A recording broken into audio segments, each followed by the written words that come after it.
us for some damn good content. Yeah, and I'm excited about the day 3 picks and undrafted signings. We're going to talk about that and more and what it means to us, especially with the depth right after this.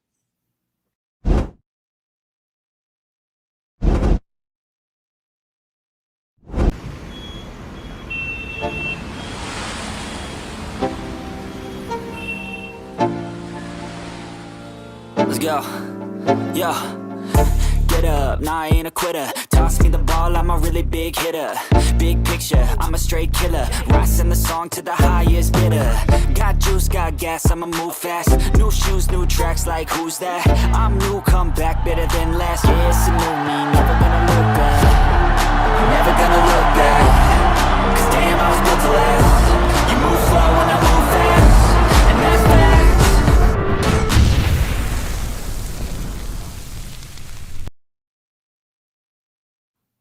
This offseason, the Bears built a roster designed to sustain competition, not flashing, adding, and proven veterans up front, free agency and trades, man. They dialed it in on the free agency, they dialed it in on the trades. And listen, there's 3 ways to improve your roster. There's 3 ways to improve your team. And if you can do that through the trades, if you can do that through the free agency, then you can build your team out with depth and allow those free agents and those trades, those veterans, to mold and bring up those young players. And that's exactly what the Bears did. Their first, they added proven veterans up front in free agency and trades. Now they're bolstering with depth and scheme versatility through day 3 picks and undrafted signings. On day 3, Chicago targeted high upside playmakers and plug and play blockers. Maryland's tackling machine, Ruben Hyppolite, the second, brings sideline to sideline speed and special teams grit. UTSA ball hawk Zah Frazier, he delivers elite coverage instincts and 2-year college production that screams sub package stopper. Michigan State's 0 sack allowed swing guard Luke Newman locks down the line of scrimmage. And I like him because, speaking to a couple people, they actually look at the fact that he was tried out as a center and a guard, and they really like what he provided for both on the interior line. So that's interesting because I feel like center is a need, and so is the guard position. Although he has played tackle also, so I like the fact that he's got versatility there, and that's kind of what you need when you're trying to fill all this in, man. And then let's not forget Rutgers punishing runner Kyle Menage. He fuels Ben Johnson's multi-back attack with 2,549 yards and 21 touchdowns over 2 seasons. Now, I talked to Terrence Young. He's a Hall of Fame fan, inducted into the Pro Football Hall of Fame as a Hall of Fame fan for the Chicago Bears. Mike Singletary brought him up and all that. And I asked a couple questions. He has a friend out there in Maryland who's close to the school, watches them and everything. And they say, listen, this guy has not coughed up the ball one time. He holds on to the ball security. That's important. Now, that doesn't necessarily mean he's going to be, a LaDainian Tomlinson or something like that, but you've got a guy in there that is going to protect the ball and all of that. So, like I said, you got some depth here, and that's basically what this whole, day 3 and these UDFAs scream for me. Like I said, 10 undrafted free agents, and we'll get into that in more about, their special teamers, position versatility, athletes, high motor, front 7 predators signed aboard to compete for day 1 in camp. This class complements the veterans already in house, and I think it cements a productive blueprint, depth by design, competition by culture, filling the needs and fueling our scheme. So what stands out to you the most, Dustin? I know right away the immediate reaction for me, at least, I was underwhelmed, and but it was early. I had to do a little bit more depth there were some guys that were really hard to find, especially that Hyppolite. There was like no freaking information on that guy at all, bro. But what, Bro, I mean, Luke Newman too. Like, it's hard to find some of, and Zah Frazier is another one. Like, you got to dig deep to find any of these scouting outlets that have profiled these guys in any major way. So the Bears are really looking for diamonds in the rough here. Now, I'll say I love the Zah Frazier pick at 169. 6 interceptions his last season. He's been all over the place. This guy's been to junior college. He's been in Illinois and Southern Illinois. I mean, he's been all over the map. But he had a damn good senior season. He's 6'3", 185. He's a little lean, but this guy, like you said, could be a ball hawk. And I like the potential for him to be a starting quarterback in the NFL. That's a possibility for him in terms with his size and his ball hawking abilities. Luke Newman, and if we go back to even Trapillo, the Bears weren't looking for starters at the O-line in this draft. As much as we thought, right, that they needed more help along this O-line, we were thinking differently in terms of what they needed versus what the Bears were thinking. They think they have their starters. right? Additions, right, in free agency and through trade. They're comfortable with Braxton Jones and Darnell Wright. So they were looking for versatility. Like you said, with Luke Newman, can play multiple positions. Trapillo, swing tackle, could play multiple positions. They were looking for versatility. They were looking for depth. And they got it. It is just a little concerning, Trax, when you start looking, and Ruben Hyppolite, like you start looking for these guys, and it's hard to find draft profiles on them. It's hard to find, convincing stats on these guys. Yeah. It's a little concerning if you're a Bears fan thinking about that when you see other guys that even went undrafted that had better profiles, right, and stood out more in terms of the public eye, but that doesn't necessarily transfer to success in the NFL. So I don't know that we know any better than the Bears, but yeah, it's a little concerning, man, how very deep the Bears had to dig to find some of these guys, and definitely overdrafted in terms of the consensus value with a lot of these picks, man. Well, and here's the thing. I like what you said. It's hard to dig into these things. It's amazing what these guys are capable of.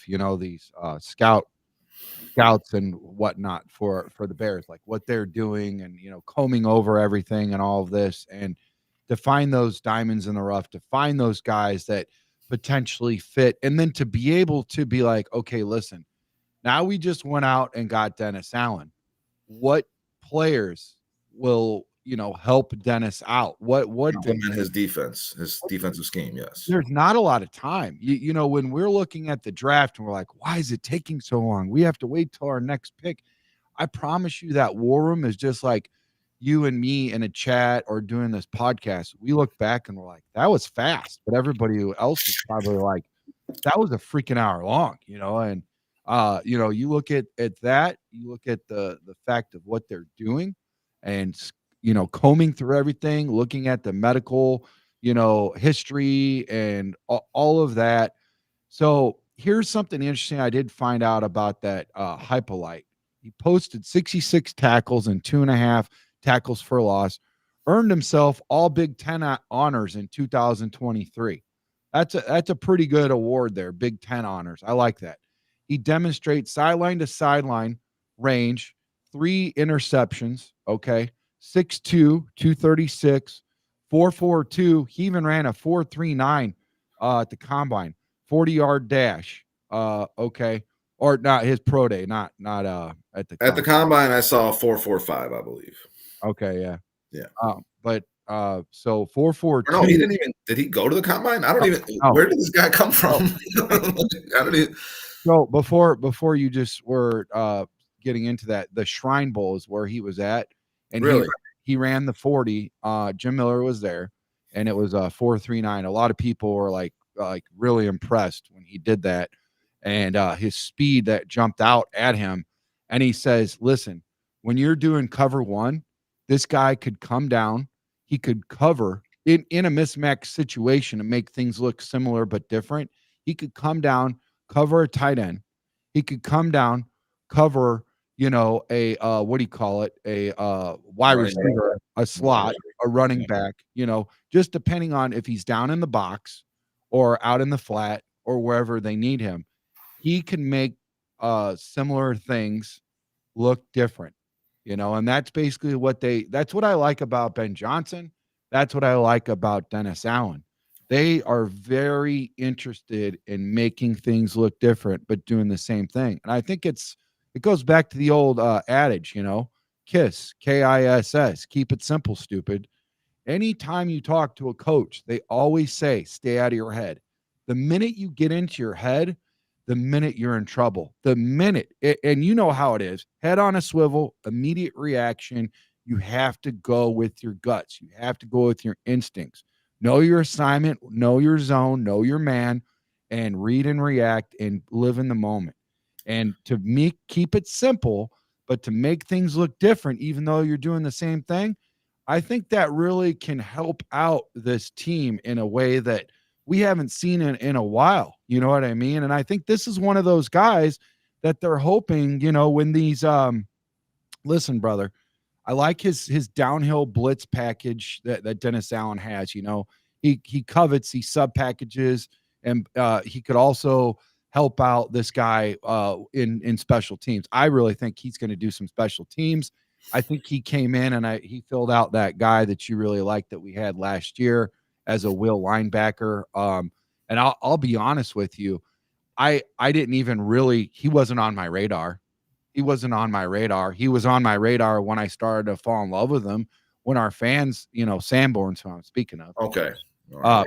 He honestly, I swear to God, bro, I don't know too many people that spoke of Sanborn until Sanborn started to shine and really stand out. And I feel like this guy, I'm hoping, I don't know. I have no idea. I know just as much as you are about this guy, brother. I didn't watch Sanborn in college. I didn't watch this guy in college.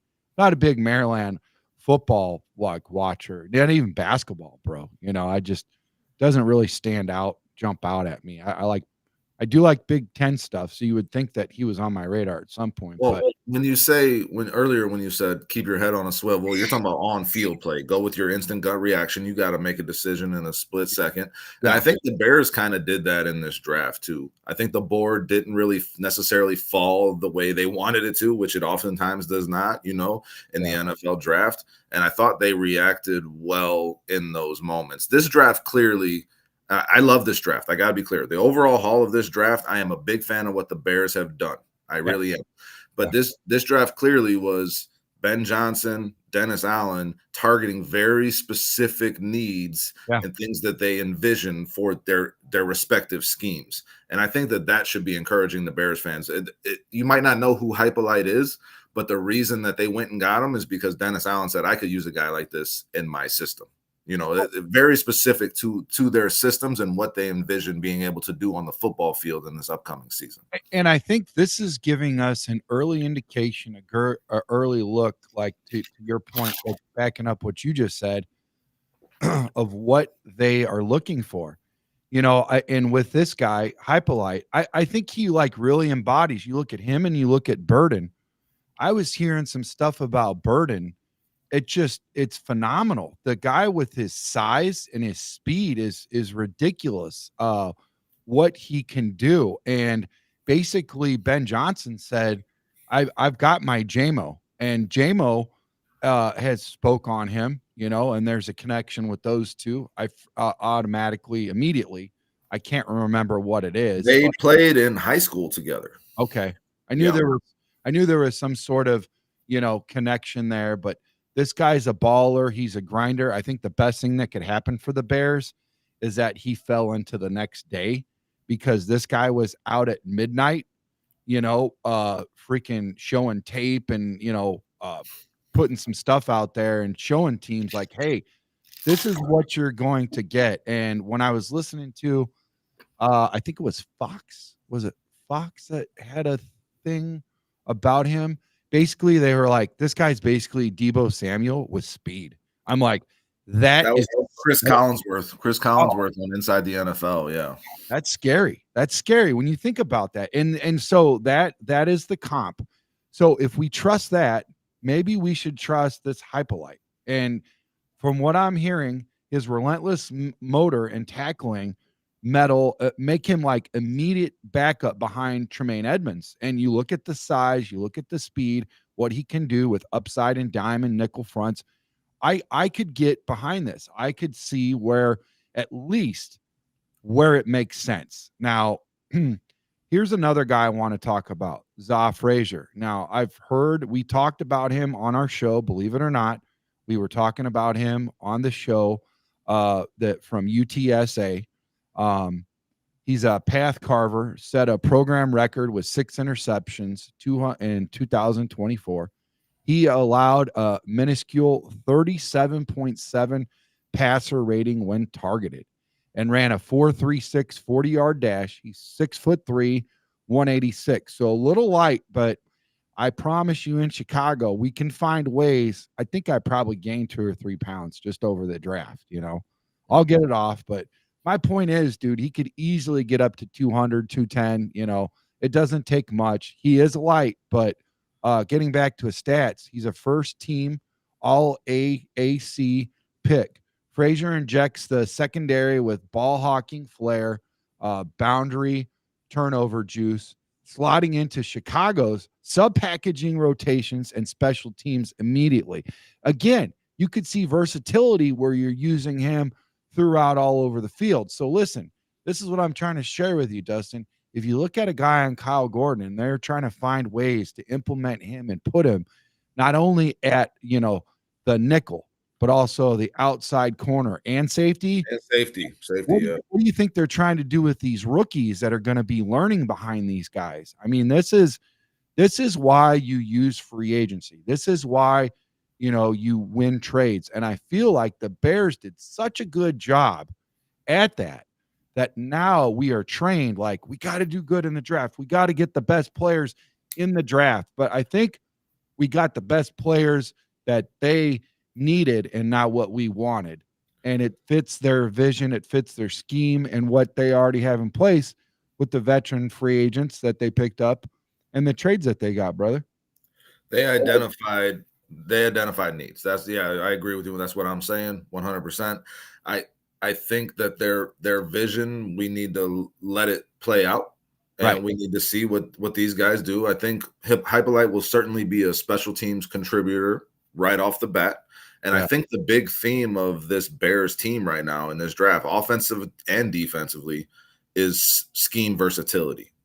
I think you take a guy like Burden, you take a guy like Loveland, and you pair him with what you already have, you can line up guys anywhere. And the defense cannot plan around that, right? And if you add guys to this defensive side, like Kyler Gordon can play safety, right?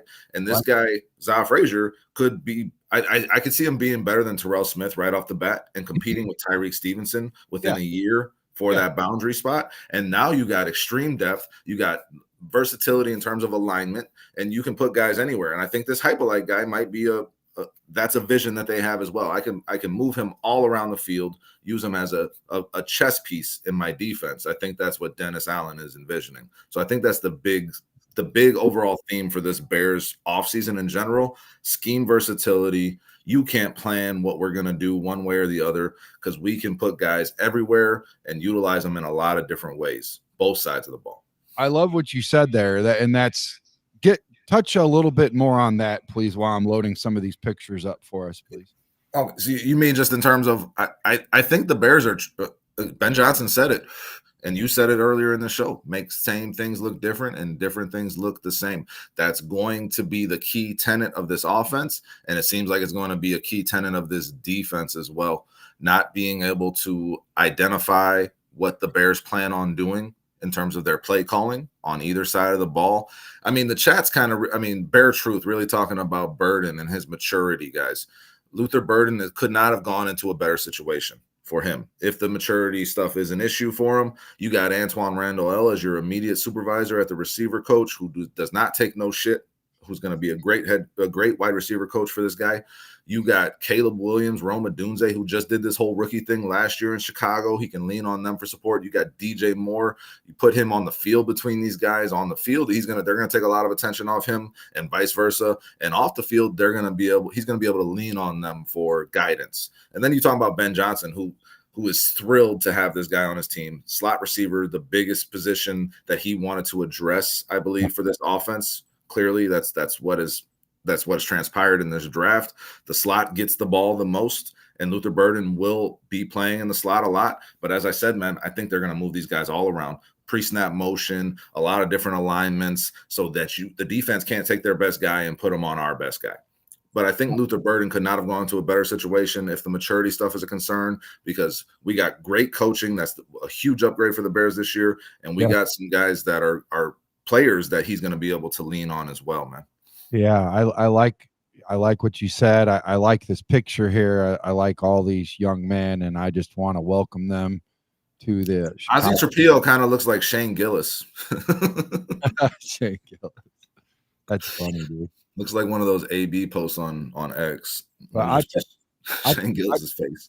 Yeah, I tell you what, man, I'm excited about this Burden. I really think he's a grinder. He's somebody that is taking this seriously. And like I said, I think the best thing that could have happened for this young man is it happens to all of us. Life always finds a way to humble us. And I really feel that he potentially could be, or was, or is, it still remains to be seen. They got to play the year out, right, brother?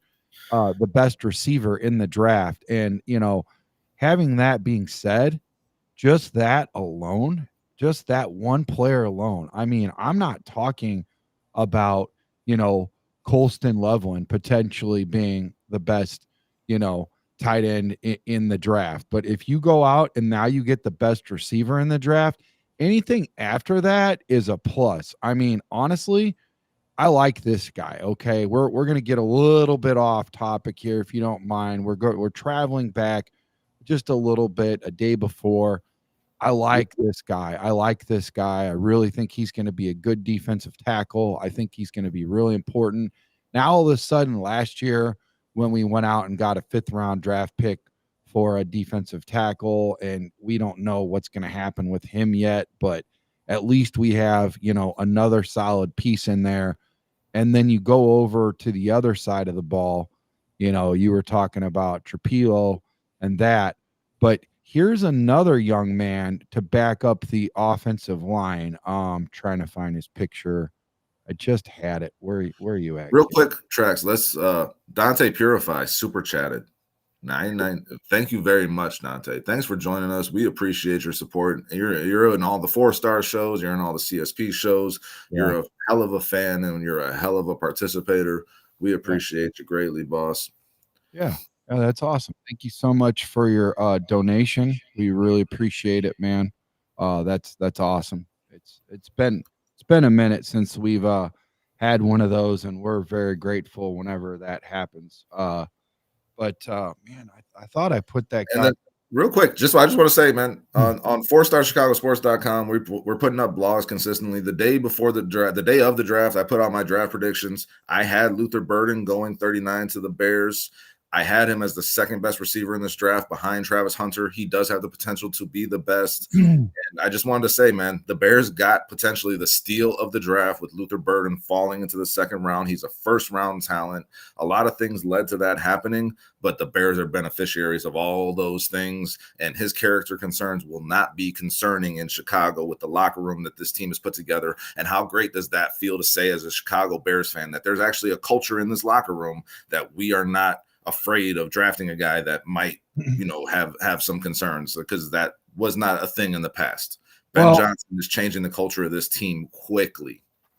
Well, and I would like to also add to that like you were saying, here's the deal with that.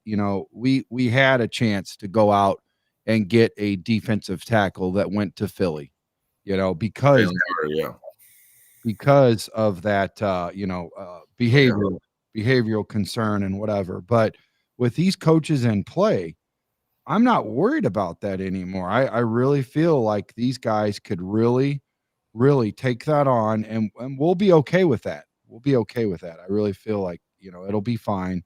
And Burden's wasn't to the level of Jalen Carter, obviously. Burden's concerns. And obviously Mike Green's concerns were a lot higher of a level than Burden's, because Mike Green was a guy the Bears had a chance at, and they said no, he was off their board. So, I mean, there's still levels that this goes to, but 100%, the confidence that you have in this coaching staff and Ben Johnson completely changes the dynamic of what polls can do with roster construction.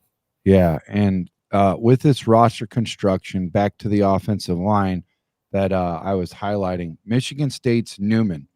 So I had to reach out, obviously, to Jim Miller, our co-host, and spoke to him, and I asked him, obviously, alumni from Michigan State, what's up with this guy? And this guy is pretty ridiculous, man. He surrendered 0 sacks or QB hits. Now, there are times where you don't hear about the QB hits, but you hear about the minimal sacks, and things like that.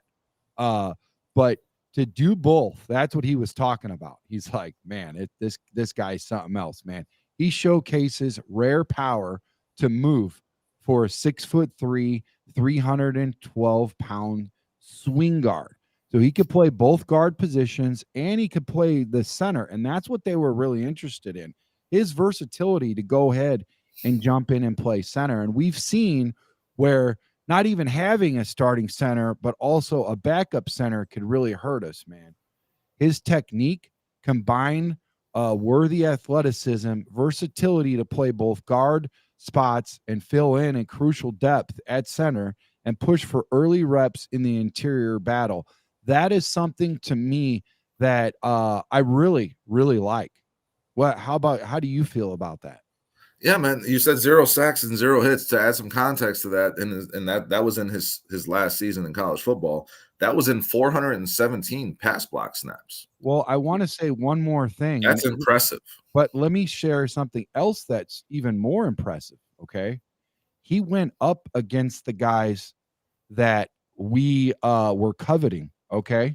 Look at the 2 defensive linemen for Michigan. Not having your quarterback hit once. No pressure. Kenneth Grant and Mason Graham, yes, 100%. Yes. And then you talk about Tyleik Williams on Ohio State, right? And then you talk about the Big Ten competition. Yes, Trax, 100%. It's not like this guy was playing at a lower level of competition. The Big Ten, and I said this when they drafted him, and I am always good with a veteran interior O lineman out of the Big Ten that's had success in a late round. I mean, how could you not be? I mean, this guy has experience and he has performed against really good competition that will be in the NFL. Yeah. And new Harper, I mean, not trying to get off subject, but I do like the chat's, feedback.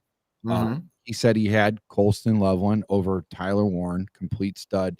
I think there was, as it got on further, because immediately what jumps out you is numbers, right? But if you really break down how much more Penn State threw the ball versus running, Michigan's MO was to run first, and they ran often and a lot, and they had a really awesome defense. So obviously that's going to take the pressure off of what? So then when that happens, you're looking at the statistics, and the numbers, you're looking at volume versus quantitative and qualitative analysis. So you got quantity, and everybody falls in love with numbers. The quantitative analysis, they look at you also have to look at the qualitative. And when this guy had an opportunity in Colston Loveland, when he had the opportunity, he made differences with this ball. And I just want to add one more thing before we get back on track with that running back that we picked up with the Rutgers, Kyle Monaghy, probably murdering his name. I apologize, sir, if you're watching, but Mononge? I mean that's the way I read it, but who knows, man? Sure. Hey, hopefully we got it covered either way, and we take no punches when we're trying to mispronounce everybody's name, including our own. But seriously, like this guy, Loveland, that you look at it and everybody was like really trying to figure out 1A, 1B is where they're at with it. And you really won't know until the end of this season, I believe, in terms of players like that. It doesn't make any sense. You know what I mean? So Yeah, no, it was a great pick for the Chicago Bears. I think Colston Loveland is going to be a hell of a tight end in the NFL. And like you said, man, the opportunities weren't there the same as Tyler Warren. But when this guy got a chance at catching the ball, he was a great red zone threat. He pulled in most of his targets. He made a big impact after the catch. I mean, if you watch this guy's film, you fall in love immediately. Yeah. I think I might still have some up, and I'll circle back on that. I do want to get into Kyle. I think this is a good pickup. Again, I spoke to my friend last night. We were Harper says Mo Nunn guy. Oh, Mo Nunn guy. Okay. Thank you. I hope he's right. Yeah, thanks, Harper. We got 3 different ways to pronounce it. Hopefully we nailed it one time. We got our bases covered, yeah. We got it covered. So appreciate the chat, man. Thank you. Again, racked up nearly 1,300 yards rushing in 2024, the 4th highest single season mark in program history. That's pretty impressive. Averaging 5 yards per carry over the past 2 years, totaling 1,541 yards, 21 tutties. As a punishing downhill runner, he fits Ben Johnson's multi-back system, creating matchup problems on short yardage and goal line downs. I saw something in Jacob Infante. We just had him on the show the other day, and he said he wants to automatically start campaigning for Jeremiah Love. He wants to start 2026. He wants to start. Love that to draft him. He immediately found a way to bring a smile to my face when he said that. I was like, I love Love, dude. That dude's solid, man. Solid. Yeah, I'm with that. I wonder where Love would fall in this year's draft if he was ready. You know what I mean? I mean, right there with Hampton and Judkins, I would think in that realm, in that late first, early second round is where I would have expected Love to go between these running backs that were available in this draft. He would have been high up in a very good running back class. And I look at the guys in Mel Kiper's and how far away and off they are in these draft picks and everything. And it's not an easy job. I mean, you're looking at a blank sheet of paper and you're filling it in since day one. It's a lot easier for us to cherry pick off of their hard work and, pick like, nah, he should go further. He should go higher. And at the end, oh, we lost tracks. I can't really control this thing covering up my face, guys, so my apologies. I'm here. I'm right here. Track seems to have fallen off. He'll get back in here. So, I mean, when we're talking about these weapons, guys, that's the thing that is most exciting to me. I mean, just the inability for the defense to really target one guy within this offense. I think Caleb Williams is going to get the opportunity to be just like a point guard on the fast break, man, just hitting whoever's open as quickly as possible. And the alignments that they're going to be able to do with these guys is going to be extremely exciting too. Roma Dunze can play in the slot. Luther Burden can play in the slot. DJ Moore can play in the slot, and they can all go outside. You can line Colston Loveland out in the slot and even on the boundary. And as someone pointed out in the chat earlier, that 12 personnel is going to make it a lot easier on these tackles in the pass blocking game too, with chips before they leak out. It's going to be very interesting. Welcome back, Trax. How you doing? Sorry about that, buddy. Oh, good, brother. Got like the worst internet on the weekend. Everybody's on it or so. I got to upgrade or something. It's ridiculous, man. For our draft show, the internet issues. Thanks for covering for me. Where were you at? You had the offensive weapons up there, and I was just talking about, I think, what the Bears are going to be able to do with all of that talent, right? It's going to be very interesting to see. But you were talking about Mononge, and Mo Nunn guy. I just want to point out that in 707 carries, this guy did not fumble the ball. So he's dependable as hell. He is not a breakaway guy. He gets caught from behind often when he breaks away from the defense. Yeah, that's what a home run guy in the least. So before I got cut off, that's exactly what I was leading into. Thank you for sparking my memory. Is basically that Terrence was telling me his buddy, he's a Terrapin fan and goes to lives out there watching all the games and everything. He goes, listen, you're not going to get excited about him. Okay, he's not a home run hitter, compared to some guys out there like the Omarion Hamptons or whatever, where you get like really excited. But he is dependable. He's never, like you just said, he's never fumbled the football. And I think that sometimes when you're struggling and, by committee, you're looking for a running back that's dependable. And listen, you've got guys in the building that could coach him up and help him get better. Like, he's still legit a young man who can learn from Eric Bieniemy, right? From Ben Johnson, can learn from Swift. I mean, you never know what could transpire in between all of that. And you got to have lots of depth, because we saw what happened when Rashawn ended up with this concussion and things like that, right? And and I think this is not the end. This is just the beginning of the running backs. And I really feel like Ben Johnson once again is walking into a situation where this is not the finished product, but this is what he has in his first year. And by year 3, I think you'll see that he will get his guy. It's not a matter of if, brother. It's a matter of when. And that's the thing that's going to be hard for Bears fans to understand, because Poles has been at this for 3 years now, right? And we saw like a lot of trials and tribulations. But now when you hire Ben Johnson, this is a whole new process. It starts all over again. The Bears were not going to be able to address all the needs that we felt they had in this offseason. They did a damn good job at addressing most of them. Edge rusher is still a concern of mine. Safety is still a concern of mine. And they just the board never fell for them to get that workhorse 3-down running back. Kyle, once that happened, they kind of just settled for a guy that would have a specialty, which this guy is a specialty player. He's going to be a short yardage downfield guy. He's not going to break the bank on any home runs, like you were saying. He's not going to put the ball on the ground, which coaches love in a rookie running back, right? And he's just a little bowling ball, man. They're going to use him in short yardage situations. He's not really a great pass blocker, and he's not really a great catcher of the ball out of the backfield. But if you pair that with DeAndre Swift, who is a solid pass blocker and who is an awesome catcher of the ball out of the backfield, you can do a lot of different things. So the workhorse running back, that 3-down back, we couldn't get him in this draft, guys, but it is going to happen. Ben Johnson is going to want that. He's going to want his Jahmyr Gibbs. And listen, you have to, let's just keep it a buck, right? Like, we all have families, and everybody has needs, and everybody has, and you got to pass it around. You can't have it all one side. And there might have been somebody that Ben really wanted earlier on, but look, Ben got a tight end. Ben got a receiver.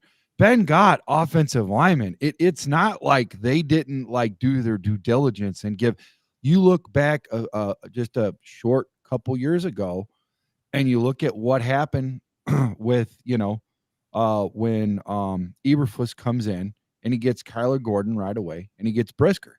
I feel like this is exactly what happened with Poles. Is like, all right, you're my head coach. Take 2, and that's where we're at, brother. I love it. It's great. Real quick with the chat, I got a couple. Muck and Jay. Pass blocking is one of his biggest flaws. Monungai, by everything that I've read. I mean, I didn't watch a lot of Rutgers football, I'll be honest. But in terms of pass blocking, is something he can get better at. This guy is not going to be a 3-down running back. He's not going to supplant DeAndre Swift on this team. If anything, the guy. I mean, I've seen Kareem Hunt thrown out, and I've seen Isaiah Pacheco thrown out for comps for him. When I'm watching him, man, I'm seeing a lot of Khalil Herbert. Quick one-cut guy that can get downfield, but he's not going to break away from you. I mean, it seems like a little bit of more of the same of what the Bears have had in this backfield.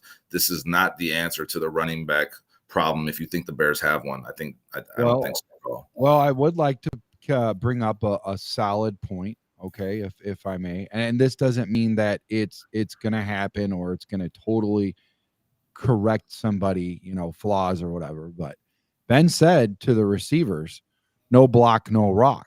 And here's the deal. When they asked Burden that, he got excited and fired up about it. He's on board. I don't have the quote with me, but trust me, he is all about being on board and doing all of that sort of stuff. But now with the running backs, think about it. No block, no rock. Okay, ride the pine, sit on the bench. I don't care. If you block, we'll get you in there. And as far as a back, a running back, a fullback, an H-back, pass blocking is a lot easier to learn than run blocking. Run blocking takes a lot more in a back. You have to read, react. You have to talk about technique and get into all that stuff. So that will come, but you are 100% correct. I love your dissertation. He is not a finished product in terms of. Oh yeah, and I'm not saying he can't do it or he hasn't done it at the college level. He was their starting running back there, so obviously he had to do it. But it's something that he has a lot of work to get better at to be, sufficient at the NFL level, guys. Yes. Oh yeah, and that goes with all of them. They're all 100%. The first timers in the NFL. Let's talk a little bit about UDFAs and what those mean. Undrafted free agents, hidden gems, and day one competitors. Major burns. Yeah, that sounds like a walking STD. I've been I've been wanting to say that. Been wanting to say that name because it's funny. But LSU, got to play with a chip on your shoulder with that name. Burns totaled 19 total sacks, 1 forced fumble, and 2 pass deflection in 2024. Flashing big slot and box safety versatility. I like the fact that he's 6'2", 200 pounds. Listen, guys, in terms of safeties, you're going to see a lot of those next year. And I think that might be what they're looking at next year in the draft if we need it and we still have some question marks over there with Bayard getting older or if something happens, God forbid, Brisker or something like that. All those guys are 6'2", 6'3", 6'4". There's like over a dozen of them, and they're all really good, man. But this guy in particular, Major Burns, he flashes big slot and box safety versatility again, 6'2", 200 pounds. His tackling prowess and blitz package comfort give Chicago a sub-package, right?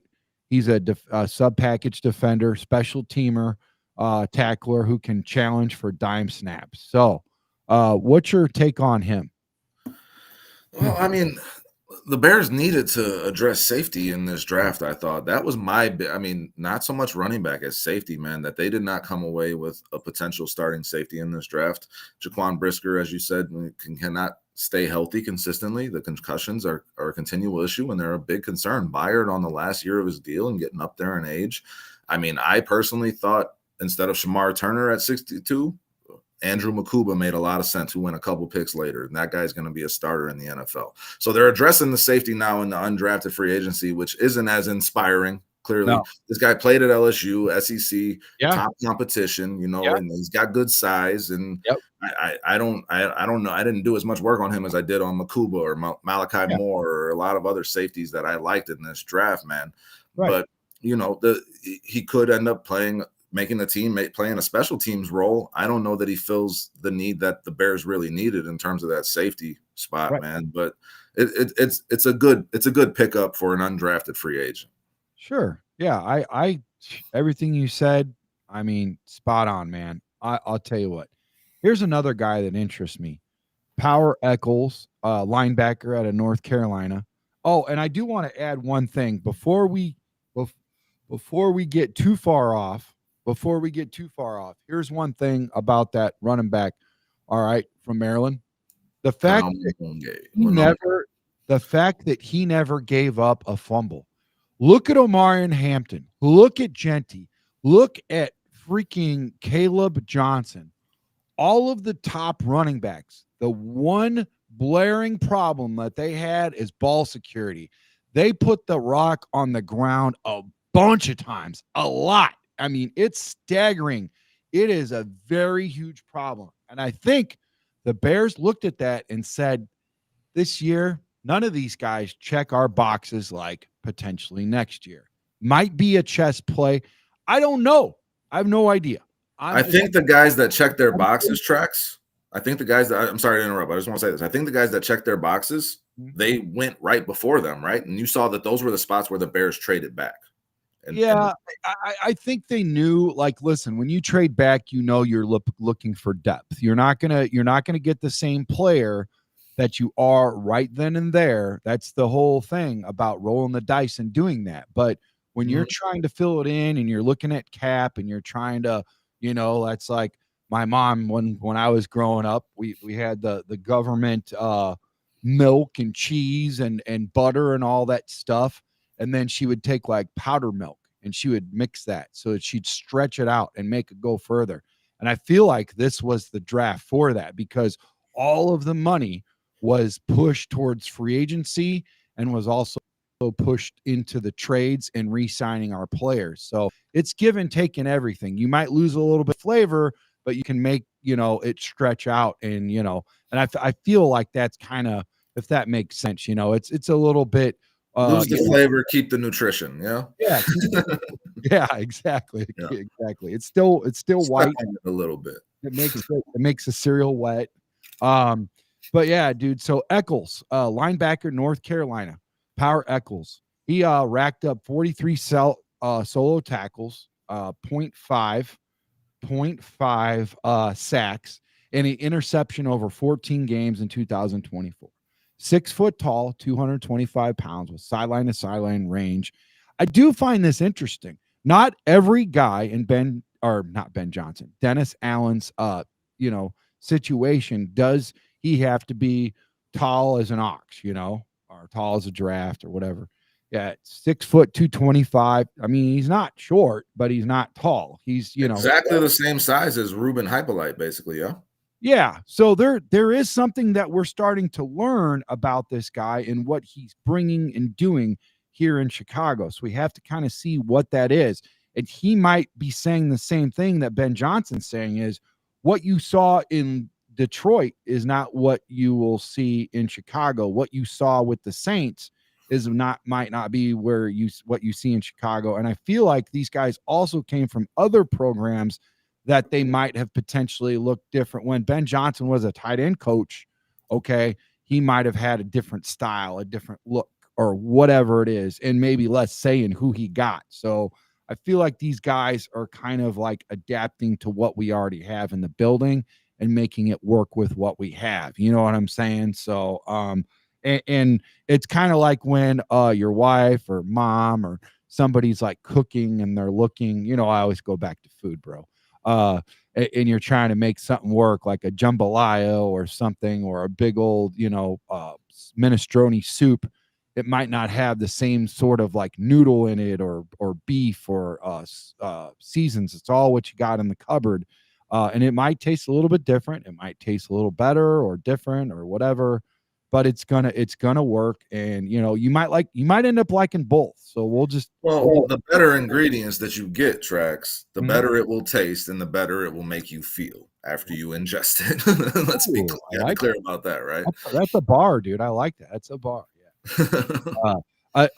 So again, this guy was a 2-year team captain, all ACC honoree. These guys that he's bringing in, they've won awards. It's not like they just didn't do anything, he brings in leadership, special teams value, is competing behind the starters and sub packages. So I think they look for stuff like that before they, start to interview or put a target. At least they've did something in their lives. And that's part of it. I feel whether it transitions over, who knows, but that there's something there. Right. So, yeah, I mean, again, this is a guy who maybe he competes for a special team spot if he makes your roster at all. But as you said, it looks like there's a template developing in terms of the kind of linebackers Dennis Allen wants to get a look at. Yes, little shorter guys, kind of a tweener in that linebacker safety size, right, range, right, and they got speed. That seems to be what he's looking for if you're basing it on these first 2 additions at linebacker that the Bears have made. So the chat's going back and forth about whether a guy can block or not. I love all of this. Major, Dennis Allen, a bunch of good stuff. You guys keep it going. Keep talking to each other. One thing we missed on Monungai that I like a lot, and I think the Bears liked a lot, captain 2 years in a row. He's a leader. He's a captain 2 years in a row for this team, and he's developed every year in terms of that leadership role, right? Okay. Yeah, he's a very dependable guy with the football, does not put the ball on the ground, and he is a leader. Yeah. So I guess if, we don't know what's going on with the backup behind Swift, right? But if something happens or this guy could compete for starting, or if, somebody else falters or gets injured, whatever, and this guy levels up, he, like you said, he was a leader, and he doesn't, put the ball on the grass, on the carpet much, right? Yep. I like Which all are two positive things when coaches are looking at young running backs. And and I think when you give the guy a ball in the first time in an NFL game or a few after, even the first year, or 2 years, It's like, just don't mess up. Just don't put us in a worse position than we were before. If you hold on to the ball, secure the ball, we can live and fight for another down and try to target someone else. And that play might even just blow up during your first time ever, so it's not necessarily on you, but just don't put us in a worse position by fumbling.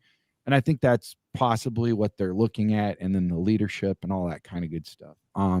So moving along, I know you've got a dip pretty soon, so I would like to move on to J.P. Richardson, the wide receiver from TCU, another undrafted free agent that they picked up. Richardson notched 57 catches for 733 yards, 13 average per catch, 2 tutties in 2024, plus 13.8 yard punt return average. So he can do something else too. He showcased crisp route running at 6 foot, 195, almost 200 pounds. He's reliable hands, and return chops make him a natural slot and return game candidate for day one. So there's a guy where, we could potentially have, if you have some return guys that are on their way out or unsure or competing, like you said, he can compete for day one. Will he make the team? That remains to be seen, but it's competition, and it rounds out the 70 guys or the 90 guys on the roster that you need, camp bodies and all that stuff. Yeah, for sure. Yeah, I mean, again, solid competition. I don't know that this guy makes the Bears roster with the additions they've already made in the receiver room and free agency and now in this draft. So good point. Maybe he's on the special or what do you call practice squad. Practice squad. Thank you. Yeah. Jonathan Kim. While they were there looking at the Big Ten, looking at the offensive lineman from Michigan State, they looked at the kicker, Jonathan Kim. Kim drilled 19 of 21 field goals, 91%, along a 55, and 22 of 24 PATs, a 92% ranking, second in Big Ten in field goal percentage, and earned Lou Groza semifinalist status in 2024. He pushes Cairo Santos in camp with pro-level accuracy and leg strength, fitting high leverage NFC North kick scenarios. So, again, some more competition, right? Yeah, and I mean, kind of similar to Cairo Santos in terms of not the biggest leg, but very accurate. I mean, I don't know what to make of this either. I think Cairo Santos is still your kicker this year, but it never hurts to have that guy on the ready in case he gets injured or, starts going on a streak of missing important kicks, which you see happen all the time in the NFL with teams. So, and not to bring any light or lack of light to you guys, because I see all your comments in the chat, and we're approaching our ending our show here in about 7 minutes. But Bear Lismo comes in, and shout out to Bear Lismo for tuning in. He says he likes the Major Burns pickup. So that, to me, a guy that looks at a lot of tape, if somebody stands out to him, look at that as a potential, he might crack the starting roster, but second string is what I mean. Not Bears certainly need help at safety, and Bear Lismo also compared Hyppolite to Nick Bolton earlier, which I like that comp. I like really Nick Bolton of the Chiefs. Yeah. Wow. Oh, great. I'm glad you picked up on that. I missed that. So shout out. Thank you guys for everything that you guys are bringing forward. I appreciate you. We can't catch it all. We're fans just like you, and thank you, Bear Lismo. Appreciate you. And thanks for picking up on that, Dustin. Yeah, of course. Jade Walker, wide receiver, Texas A&M. Walker hauled in 29 passes for 345 yards. This guy doesn't excite me at all, but we'll just get through it. I think Muck said, or I think it was Muck who said earlier, or that he was a steal. Somebody said he was a steal earlier. Again, with the additions the Bears have made in this receiver room already, this seems like just camp fodder and potential practice squad guys that they're adding with these receivers tracks. From what I can tell, I guess we'll wait and see, man. I'm not too excited about either one of them either, to be honest. And their tracks goes again. That Wi-Fi is a problem. Listen, Muck saying, the more he thinks about the draft, our draft, the more it grows on him. I've been a fan of this draft the way it's gone. The trade backs were a little concerning when they happened, because we missed out on some solid talent in those spots. I do think the Bears traded back because the running backs they wanted in those spots went right before they picked, and they were just trying to accumulate extra draft capital at that point. But I love this draft, guys. I think the Bears got significantly better with this draft, despite of some of the concerns. Like I said, I would have rather had Makuba there at 62 instead of Shamar Turner. And if you're talking about defensive tackle, I would have rather had Darius Alexander, who went a couple picks later to the Giants, than Shamar Turner as well. But overall, this Bears team has addressed major needs that we all realized were needs going into this draft. And they got Caleb Williams, some really fast toys, man. Yeah, for sure. And the depth that you spoke of earlier of all that to back up. So here's the thing also. You want to make everything look the same, but do those same things differently. When you bring in guys with the same attributes, the same height, the same speed, the qualitative, and listening to Bill Polian the other day on NFL Network, inducted in the Hall of Fame, pretty good, mind, football mind and all of that kind of stuff. He says there's measurables and that you look at like the hand size, the 40, the jump, all these sort of things, the bend, the height, the weight, all these things, are measured. And the one thing that I look at with Jahdae Walker from Texas A&M is his height, 6'4", 205 pounds. In 2024, he shows his contested catch prowess and deep route as a vertical seam threat. He adds big body matchup upside behind more, and he's kind of got like that big body. I don't like saying his name because he didn't do too well for us, but did very well for the Steelers and Chase Claypool. But like I said, that type of guy. He also Colin Johnson as well, who's on the Bears practice squad and played some games this past year. Very similar size, big red zone threat. Who was the guy when I was in the hall in Canton, Ohio? We played against. That's what I'm talking about, Colin Johnson. Yeah. Oh yeah, he had a standout game, and I was hoping that he would crack. Maybe he got injured. I don't know what happened, but I mean that that was against other third stringers and future Uber drivers of America that he was looking good at. But he got active in a couple real games tracks. He was activated towards the end of the season in some spots. And I mean, it just wasn't in the cards for him. You got Keenan Allen, DJ Moore, and Roma Dunze out there already. Like right. When there were some injuries though, he did step in and he performed admirably for his situation, I would say.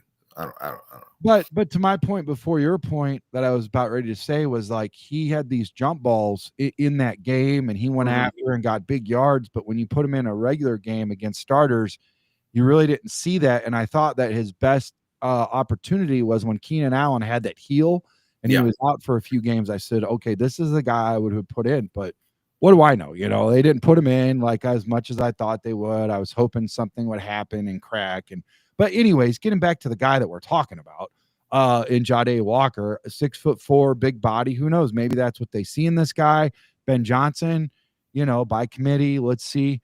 Luke Elkin, long snapper from Iowa. Whenever you get a guy from Iowa, my ears, automatically, my antenna automatically goes up for this, type. Offensive lineman, special teams, and tight ends, right? Yeah. 4-year starter with 0 bad snaps in 2024. 0 bad snaps in 4 years. I'll take that, bro. I'll take that. Long snapping is a skill that is very much slept on. It is an important part of your process, in terms of special teams, and having some depth there and competition is always a good thing, man. I mean, that's all I could say about it. He posted 0.65, 0.66 second long snap times at Cole's camp and earned AFCA All-American honors. His consistency locks down punt and place kick operations, ending Chicago's long snap carousel. I think that's important. It's something to look at. He potentially could crack the starting roster because, like you said, it's important to have. And back to your point with the running back from Maryland, what did they look at? Ball security. As same thing that they looked at was the Michigan State lineman, the swing interior lineman. Okay, with that guy, ball security, protecting and consistency and dependability. Yes, 100%. And I think that's where you look at just to this be, late in the draft, and undrafted free agencies, yes, 100%. And long snapper, you can find that guy as an undrafted free agent, and he could be your starter for 10 years if he's any good. That's a great point. Very good point, brother. And I appreciate you coming on because those are things that we need to hear. Another guy, an edge. We all know that we needed a little bit of edge help and potential what do you call it? Competition, healthy competition within the ranks. Xavier Carlton from California. He recorded 47 tackles, 11 tackles for loss, and led Cal with 9 sacks in 2024. When you lead a team, that's good. 6'6", 275. I like that. Good height, good weight. Earning third team all ACC buzz. His length, power, and developing rush arsenal fits wide 9 pressure looks. He'll battle for rotational edge snaps. So I like that too. I really like the fact that this is the undrafted free agent that I get the most excited about. Okay. Because I think he fits the template of what Dennis Allen is looking for in a defensive end. He has a great motor that never quits. He never gives up on a play. If he ends up behind it, you see him chasing it down often. Nice. Yeah. And he was the leading pass rusher for this Cal team. He was a leader for their defense. This is a guy that I think could potentially make the roster. If not, they'll definitely try to do everything they can to keep him on their practice squad. But this guy could fit in well with this Bears defense and be a good underdog story in this Bears offseason. Hey, look at this. I like what Amass just said. Shout out to Amass, man. We got Torrey's college long snapper. That's awesome. Hey, I do want to say something really quick. Shout out to Bridges Scoreboard. We sealed the deal up at Bridges Scoreboard. We're going to have, so last year we had Cairo Santos. This year we're going to have Torrey Taylor. We had him set up for June 5th, but I think he needs to reschedule because he had something going on. And I think it was kind of important too. Like he should have spoke to his significant other or something like, I forgot what it was, but the person that actually looks at the calendar. We've all done that before, man. So we'll keep you updated on all that stuff. We're excited, but shout out to Antmass for bringing that up. Good point. Torrey Taylor's college long snapper. It's good to connect the dots and have some familiarity. You know what I mean? So listen, guys, I'm going back to, and I will quote Dustin on this. He likes this guy. If Dustin likes this, definitely put a pin and take a look at Xavier Carlton. Maybe look at some film on him too and get ready. So how about this guy, Tysheem Johnson, another safety? He's from Oregon. Johnson collected 38 solo tackles and 3 interceptions in 2024. And those numbers don't jump out at you, but here's what does. He finished with 67 total tackles, 4.79 per game, almost 5 at 5'10", 200 pounds, playing speed safety with ball hawk upside. He brings sub-package range and special teams acumen to compete for dime snaps. So look at him in the dime snaps and special teamer. You never know. Yeah, for sure. Again, the Bears need all the safety help they can get. I wish they would have addressed that in a much bigger way in this draft, to be quite honest. But it's good that they're going out and getting some competition for that safety room, man, because you just can't bank on Brisker as much as I want to. I love this kid and I want him to have a hell of a season this year, but you need some depth with the safety position for the Chicago Bears team. If you have to take off, we're past your target. For sure, man. Just let me know, or if you got to go now, it's all good. We've got probably like 3 more guys to go over. All right, let's do it. Let's get it done. I think Bearlismo just said that we signed an undrafted free agent fullback. I don't have the stats on him. I can't remember. But anyways, so just shout out to that. So take a look at that if we don't go over it. I got so many. Love Bearlismo. Yeah. Cole Nelson, defensive lineman, Virginia Tech. He was not on my radar, but here's some things about him. Nelson tallied 36 tackles, 3.5 tackles for loss, 2.5 sacks, 6 QB hurries, and a forced fumble in 2024 over 13 games. 6'3", 251, veteran starter. He adds early down run stopping depth and sub-package speed on early downs. At 250, he's really light for being a defensive lineman, but let's see what, I don't know. Gio Paez, defensive tackle, LSU. My ears perked up as soon as I heard LSU. Paez posted 7 solo tackles, 1 sack, and 14 assists in 2024.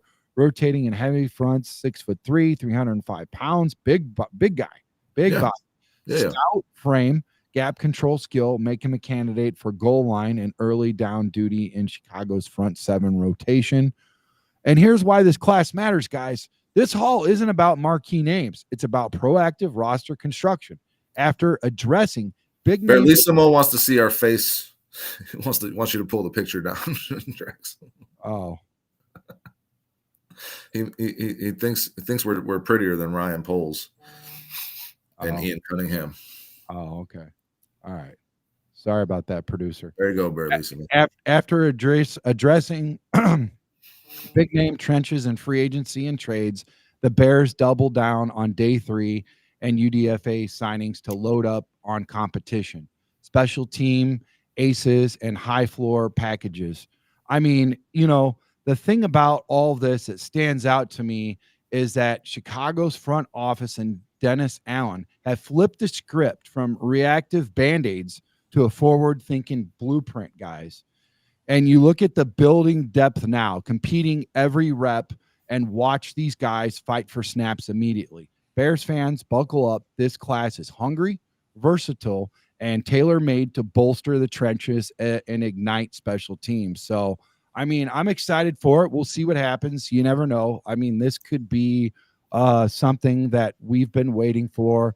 I just want to thank you guys all for showing up and showing out through all of the breakdown, through day 1 all the way through now, coming on Chicago Sports Podcast, hanging out with us. And man, I'm excited. Let's see what happens, So listen, I think one thing that's very encouraging about what you're seeing with the way the Bears are identifying players in this draft, and it should carry forward, is that they are establishing templates of, this is the kind of guy that we want to play middle linebacker. This is the kind of guy that we want to play slot receiver. This is the kind of guy we need at the guard position. And those things last for years if you set them up right. Ben Johnson is bringing a philosophy to the Chicago Bears that you can just plug and play guys. You're looking for traits, and how do they fit in our scheme? Yeah. So that's one thing I think Bears fans are not noticing enough, and they should be very excited about, because that's an infrastructure that carries you for years beyond a certain regime if you can set that up. And this is how the Chicago Bears play football. This is the kind of center we want. This is the kind of outside linebacker we want. This is the kind of safety we want. And they stick within those confines to just add new players. And if you lose certain players because you can't pay them or whatever, you are much better at identifying what you need to replace them in the draft or free agency.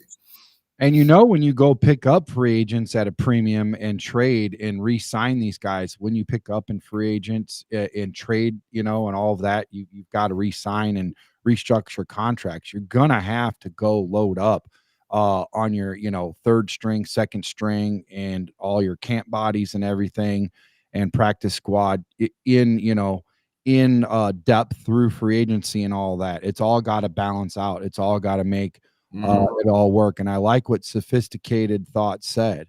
He says, I actually like safety Tysheen Johnson a lot as a prospect transfer from Ole Miss to Oregon. And when you watch his films and check the comments section, a lot of people gave him high remarks. So that's awesome. That's good to hear. I like that. Thank you. Please subscribe, man. Thank you. Ben Johnson's in the building. Shout out Ben Johnson. Thank you for making Chicago Sports Podcast.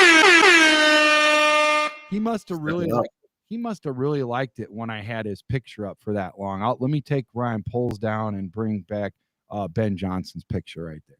There you go, buddy. There you go. I got another picture of you, Ben. What do you think about, where's that other one at, Ben? I got it somewhere. Is it there?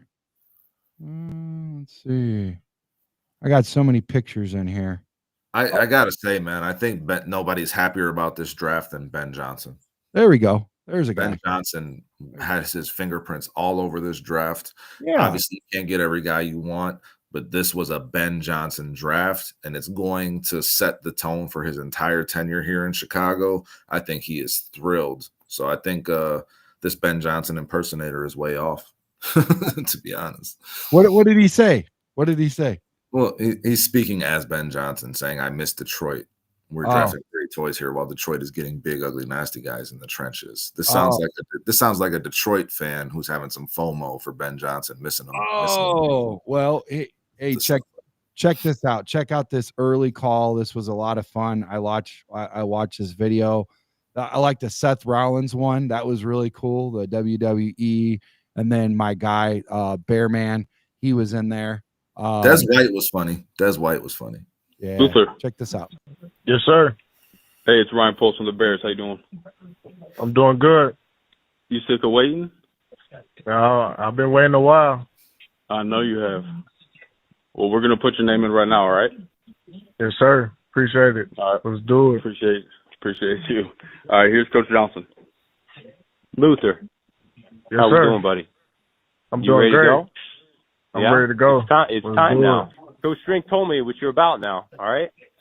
Yes, sir. He said we're getting a dog. Is that what we're getting? That's me. I That's know. who I am. I know. Buckle it up, man. We got to get to work, all right? Yes, sir. Appreciate it. All right.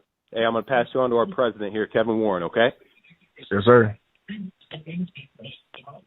Hey, Luther, congratulations. Appreciate it. What's in the past is the past. It's time to come be a Chicago Bear. I'm excited. Yes, sir. I'm ready. Okay. Yeah, I got ready. the best. Look at that. Yes, Okay, sir. here's our, Coach Randall L. Here he is right here. Yes, sir. Yes, sir. There we go. Yes, sir. I'm ready. I've been ready. Bam. That's right. We're going to the top of the mountain, baby, and you going with us. Let's do it. Yes, sir. I'm right there.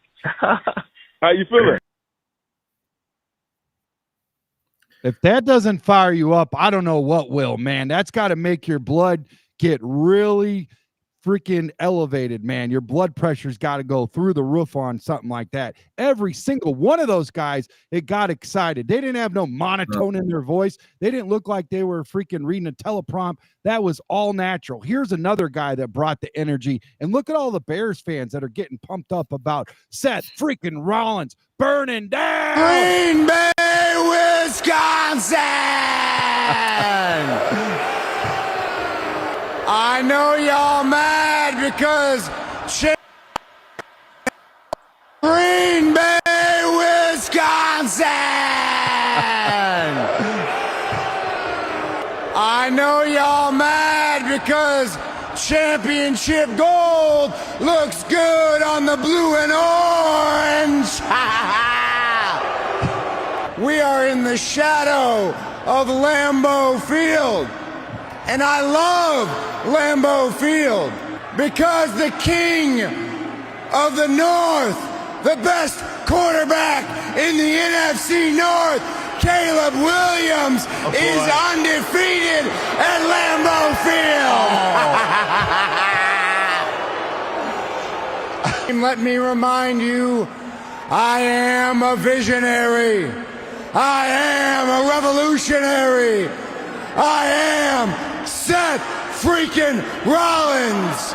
And I am here to tell you that with the 56th pick in the 2025 NFL Draft, the greatest franchise in the NFL, the Chicago Bears, select Ozzie Tropillo, tackle from Boston College.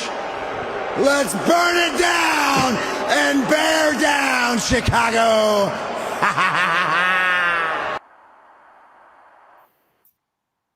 Man, I'll tell you what. That guy better live up to that hype freaking introduction. Jeez, oh, Pete's, man. Am I the only one who was watching that? Like, dude, just make the pick already. This is a little too much. Yeah, you are the only one because everybody that I talked to and about the 5 million people that watched that video had a lot of time doing it. And the fact that that guy is from Chicago and he loves the Bears, I thought that was awesome because here's the thing that really pissed me off was when Clay Matthews came out and said that the Bears still suck. So when he returned the punch, and if you know that, then you would understand and appreciate why he had to do what he did. You know? I'm not a big wrestling guy, but I just want the pick, man. I'm not all about the pageantry, to be quite honest. And I just wanted to say, man, Luther Burden didn't crack a smile until he got on the phone with Antoine Randall L. that is going to be a match made in heaven between those two. He's very excited to work with Antoine Randall L, and Antoine Randall L with Luther Burden. That's gonna be awesome. So right. I do gotta get out of here, my man. I Yep. just want to say thank you for having me on. Appreciate you hitting me up and asking me about it. Thanks to everybody in the chat, guys. Hit that like button if you have not already. Catch me at 4-Star Chicago Sports. Go to 4starchicagosports.com for a bunch of good content. And we'll be on tomorrow night for the House Hall Hangover. Love CSP on every night. Tracks, you're the man. Yep. Appreciate you, boss. All right, man. Take it easy. See you. You have a good one. You too. All right, guys. So, yeah, man, that was a good time with him. I was excited. We had a really good show, breaking it all down. You guys were instrumental in the chat. You guys are freaking awesome, as always, bringing it hard. I do want to get into some of these comments really quick before we head out. We got about another 5 minutes. Not sure who this Ben Johnson is and whatever, but I think it's kind of fun. I think it's kind of cute to do those sort of things, and that's pretty cool. So, Barrelismo, Green Bay sucks. Everybody's still bringing that in. FGB, AMAS, all you guys, man, this is cool. I like what Barrelismo says. I'm going to pass you on to our equipment manager. Okay, Tony Medlin, what size of hat do you wear? So, and Squeegee he's got an idea that the hip hop linebacker might convert to safety as well. Yeah, Muck's in the building. Shout out to Muck, Brisker, Bayard, Hicks, Owens is good for the season. We can upgrade next season for sure. Yeah, it's all conjecture. None of us know what's going on, but it's good that they're definitely working on this. I like this. Major Burns, Barrelismo likes Major Burns over Tysheen Johnson, so he's looking at him. He's excited about him and would like him. Hoping that I think he's hoping that he cracks the roster, starts, whatever. About to see what happens. So, Sophisticated says we want to give Ben Johnson all the credit and Ryan all the blame. He basically let Ben Johnson dominate the early picks in the draft. Yeah, I think that it takes a village to make this happen. I think it takes all of the guys to make it happen. So I think collectively they all made, decisions together for sure. Anyways, but Dustin, if you're still watching, Barrelismo said good stuff. He liked what you had to say. So that's rare do you ever get any sort of compliment from Barrelismo. So when you get one, put a pin in it, bro. So good job. Ant Mass says sophisticated. He saw a Kelsey Gronk in Loveland. So yeah, man, I'm excited about Loveland. I want to see if I still have that. Do I have the Loveland video still? I'm gonna check it out. 1 second, guys. 1 second. I might not. We've been doing so much over the last couple days, man. You got to make room for the other room, Oh, I do have a Burden video. Watch a highlight reel real quick. I think I have to take his music off though, because they blocked me last time when I put the music on. So watch the video and then we'll turn the music down. Here you go. This is a fun one.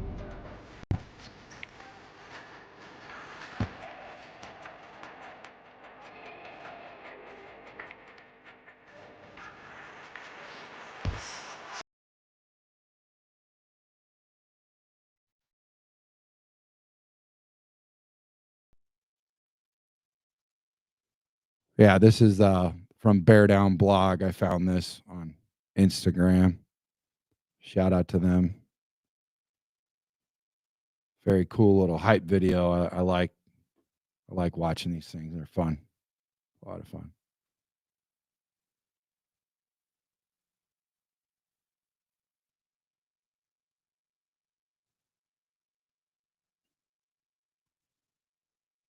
I know some guys like Dustin was saying, they just want, to play ball and don't dance or don't have any after game celebrations or, get excited about, the whole, draft process and then before the show and the selections and all that. I like that stuff. I think it's fun. If the players like it, I like it. I think it adds something to it. And, you know, for me, it's not even about wrestling. It's just something that they're excited about. Like my son's like 9 years old. He loves wrestling. And I like the fact that that guy's like a local Chicago guy. I thought it was just a fun way to, you know, bring up and you know what, if that guy's into wrestling, I bet you that made his career being called out by, you know what I'm saying? Like Mongo, shout out to Mongo, man. He was a wrestler after he was in football, and a lot of football players move on to be wrestlers, and wrestlers, you know, football players and vice versa. It's a pretty cool community. When I was able to talk to some of his wrestling fans and or teammates and friends and all that, and how much they helped them out and whatever. One was Sting, and the other one was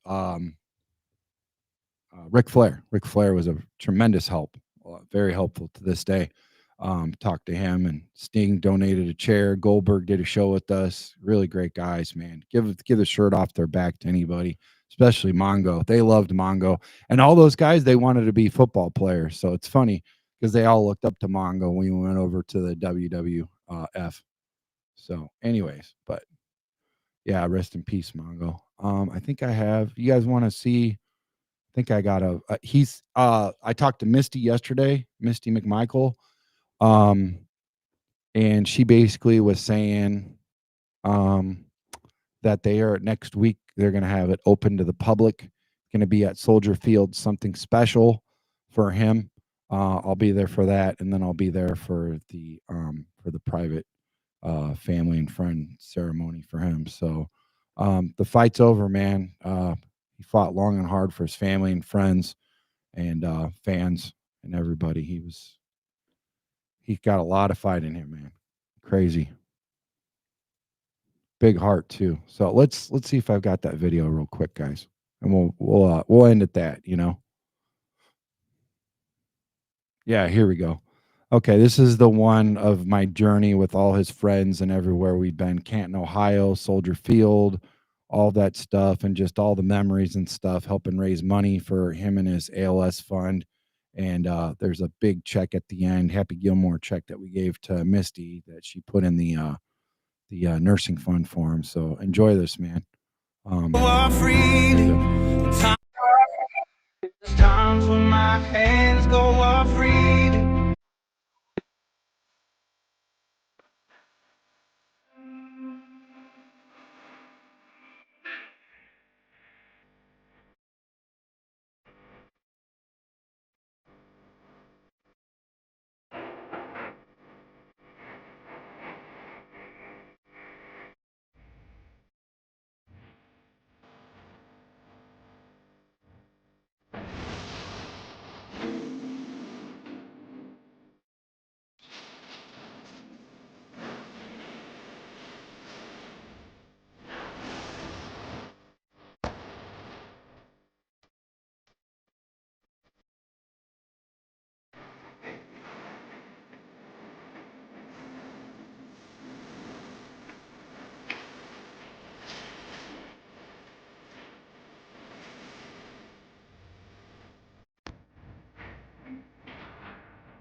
All right, guys. Thanks for watching that video and whatnot. It's just like I said, a video of, you know, some past memories to the last couple years and our journey with Mongo, and again, really close to the family and helping them out and them helping us out along the way too. It's a lot of emotions there the last few days and the last week, man. I love love their family, and please have Macy Mongo's Steve's daughter in prayers, brother, sister, everybody.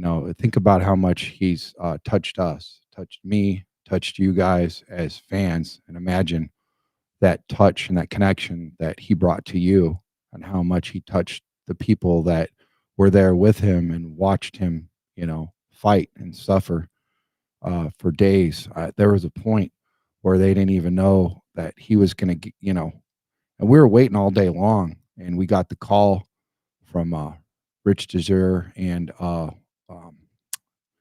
what you call it, John a blank, the COO, CEO of Pro Football Hall of Fame, Jim Porter, and and it was at the end of the day when we got the call, and Misty was in the bathroom and she's running out, and the phone call rang. I picked it up, I handed it to her. ESPN was there, and I just every time you think, you're like, man, I hope that he can make it to at least hear that he's in it, and we always felt like he was fighting for that.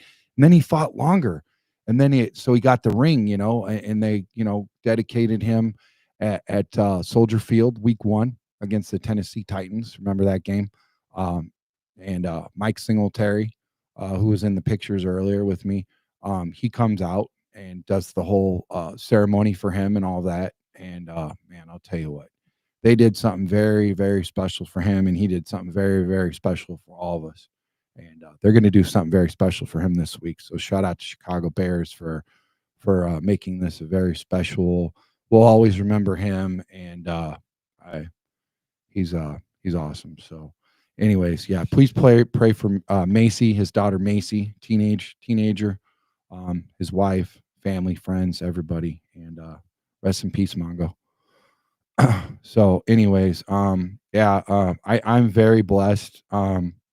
I told when my mom passed in 2009 to cancer, I said, if the good Lord ever gave me a platform to where I could help people out, I would definitely do it. And he said, okay, here you go. And I took the ball and I ran with it. And now most recently we're doing something for the kids. It's not tragic, but it's helping out. So the high schoolers, if you guys can, I know you guys are Chicago fans, but in this local area, Northwest Indiana, Chicagoland, in Griffith, Indiana, where we did all of the benefits, most of them, about 90% of them, up at Bridges Scoreboard, our sponsor, where we have all of the Bears watch parties, where you saw Olin Kreutz was up there, all of the legends, Jimmy Mack, all those guys were up there,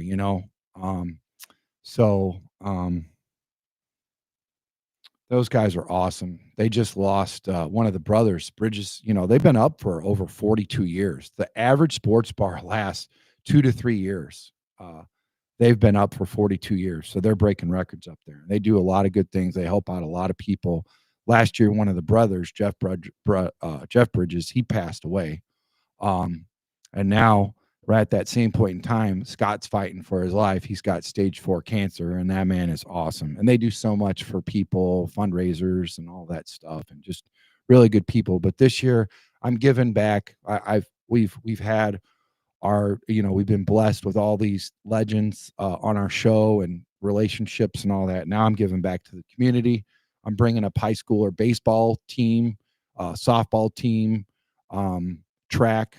It doesn't even have to be this area. If you know a coach, have them reach out to me and we'll talk about rising stars, because, when I grew up, we had a newspaper and all of the local legend kids were in the newspaper, and that's how you'd hear about them and everything. That's kind of went to the wayside. There's still some remnants of that. There's still some of that, but a lot of people like to basically metabolize all of their information through social media, right? So what better way to do it online on Facebook, XApp, and YouTube, and we do our shows up there with the kids. So you get to hear about them, hear about the coaches, bring the whole community together. And I think it's a really fun thing that we're doing, and they love it. They're having a really good time doing it. And you get to see all the camaraderie and all the kids. We took a video at the end of the show around the 20-something mark. Go check that out. We did the draft up there, and they loved it. It was a really good time.